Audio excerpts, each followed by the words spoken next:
दम है खान सर के बातों में।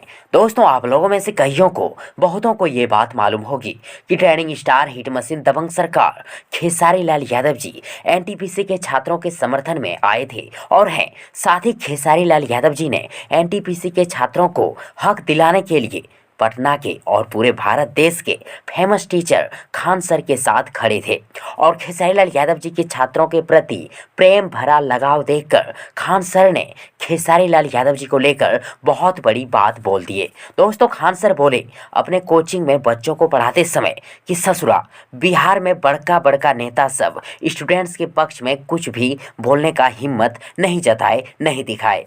और भोजपुरी सिनेमा का सुपरस्टार खेसारी लाल यादव जी, जिसको कोई मतलब नहीं था, कोई ज़रूरी नहीं था, फिर भी खेसारी लाल यादव जी हमारे साथ एनटीपीसी के छात्रों के साथ खड़े हो गए।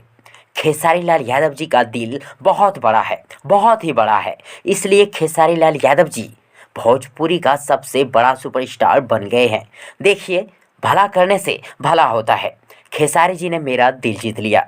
खेसारी भाई, आप भोजपुरी फिल्मों का नहीं बल्कि बॉलीवुड, साउथ सबका सबसे बड़ा सुपरस्टार बन जाएं, यही मेरी दुआ है भगवान से। वैसे फ्रेंड्स, आप सब खेसारी जी और खान सर को लेकर क्या कहना चाहेंगे, कमेंट बॉक्स में जरूर लिखिएगा। और यदि आप सबों को ये वीडियो या जानकारी पसंद आई हो तो प्लीज़ वीडियो को लाइक करें, वीडियो को अपने दोस्तों के साथ शेयर जरूर करें और हाँ, चैनल को सब्सक्राइब करना और साथ ही चैनल के बेल आइकन को प्रेस करना ना भूलें। थैंक्स, मिलते हैं एक और नई वीडियो लेकर। तब तक के लिए good wishes for good luck.